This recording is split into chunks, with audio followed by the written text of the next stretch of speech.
Hi friends అందరికీ ఈరోజు వీడియోలో వచ్చేసి ఆది బ్లౌజ్ తోటి బ్లౌజ్ అనేది ఏ విధంగా కట్ చేసుకోవాలో బ్యాక్ పార్ట్ అనేది ఏ విధంగా కట్ చేసుకోవాలో మీకైతే చూపిస్తాను చూడండి.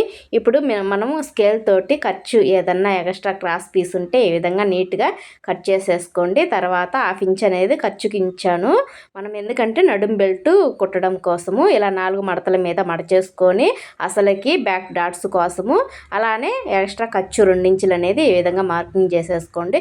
షోల్డర్ మధ్యలో కింద ఖర్చు అనేది హాఫ్ ఇంచ్ వదిలేసుకొని అసలుకి పై వైపుకి హాఫ్ ఇంచ్ ఖర్చు అనేది ఈ విధంగా మార్కింగ్ అయితే ఇచ్చేసుకోవాలి. ఇప్పుడు స్కేల్ తోటి చూడండి ఈ విధంగా నీట్గా గీసుకోండి. చాలా అంటే చాలా పర్ఫెక్ట్గా వస్తుందండి. ఒక బాక్స్ టైప్లో గీసుకోండి.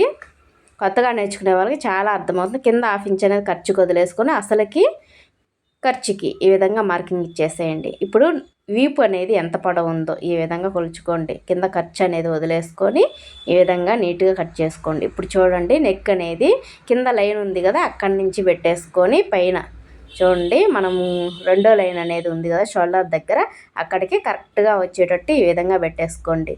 ఇప్పుడు మనకి నెక్ అనేది పర్ఫెక్ట్గా ఎంత ఉందో అర్థమైపోయింది. అసలుకి మార్కింగ్ ఇచ్చేసుకుని యువతలకి ఒక పావించ్ అనేది మార్కింగ్ ఇచ్చేసుకోండి.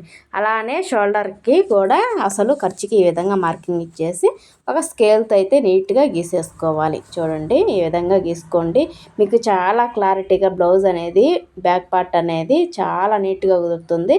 1.5 ఇంచ్ అనేది మార్కింగ్ ఇచ్చేసుకొని ఇలా కరువు స్కేల్ తోటి నీట్గా ఈ విధంగా గీసేసుకోవాలి.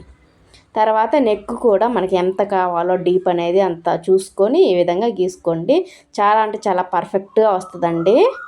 ఇదిగోండి నీట్గా కట్ చేసుకోవాలి. వీడియో నచ్చితే ఖచ్చితంగా లైక్ చేయండి ఫ్రెండ్స్. నెక్స్ట్ వీడియోలో మళ్ళీ కలుద్దాము మంచి బెస్ట్ టిప్ కోసం. Okay bye friends.